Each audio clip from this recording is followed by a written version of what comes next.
I arrived at my parents' house just when they were yelling at my 6-year-old daughter. "Wash the dishes well, useless girl." While my sister's daughters were laughing, I adopted Emma when she was 2 years old. From the first moment I saw her, those big eyes, that shy laugh, I knew she'd be my world. It doesn't matter that she doesn't carry my blood. To me, she's my daughter in every sense, but my parents never accepted her. When I told them about the adoption, my mother's face twisted with disgust. "Why don't you find a woman and have your own children?" My father was more direct. "She's not our blood, Michael. It's not the same." Despite their rejection, I maintained a relationship because I believed families should be united. When they lost their jobs, I agreed to pay their mortgage, a considerable sum every month. Meanwhile, my sister Rachel's daughters, Madison and Chloe, were treated like queens at my parents' house, while Emma was barely included in games. One day, I decided Emma should spend time with her cousin while I had an important work meeting. "Don't worry," my mother said with a fake smile. "She'll be fine here." I left Emma with her pink backpack and a huge smile on her face. "I'm going to play with my cousins, Daddy." The meeting dragged longer than expected. When I returned that evening, something felt wrong. The front door was ajar, and I could hear harsh voices. My mother was yelling, "Wash those dishes well, you useless girl. Look, they're still dirty." I entered silently, and what I saw shattered my heart. Emma was standing on a wooden box in the kitchen, hands deep in soapy water. Her tiny arms could barely reach the dishes. Her face was red, with tears streaming down her cheeks. She was sobbing, trying to clean a large plate she could barely hold. Meanwhile,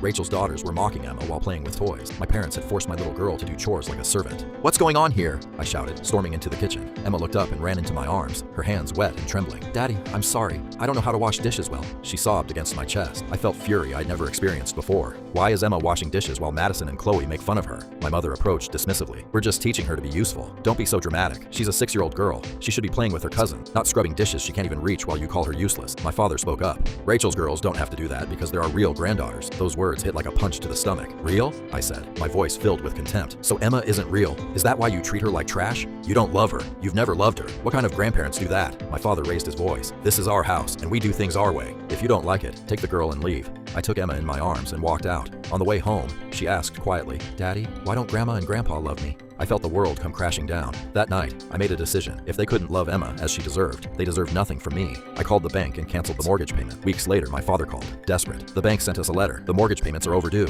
"What happened?" "Pay them yourselves," I replied coldly. "I'm not giving you another cent." My mother's choked cry came through the phone. "You can't do this to us. It's our house. We don't have jobs. Is it cruel to stop paying for a house that isn't mine? Or is it cruel to yell at a 6-year-old that she's useless while having her scrub dishes she can't reach? Emma is not your servant. She's my daughter. You humiliated her because she's adopted. I'm not helping people who treat my daughter like trash." I hung up and blocked their numbers. Later, Rachel called angrily. "Mom and Dad were evicted. The bank auctioned off the house. They're on the street because of you. They chose to treat my daughter like she wasn't family. Do you know what Emma asked me? Daddy, why don't Grandma and Grandpa love me? I'm not supporting people who hurt my daughter." Eventually, my parents appeared at my doorstep. Their clothes were wrinkled, and defeat filled their eyes. "We have nowhere to go," my mother begged. I remembered Emma's tear-streaked face, her small hands struggling with those dishes. "You made it clear Emma isn't part of your family. If she isn't, then neither am I." I closed the door on them.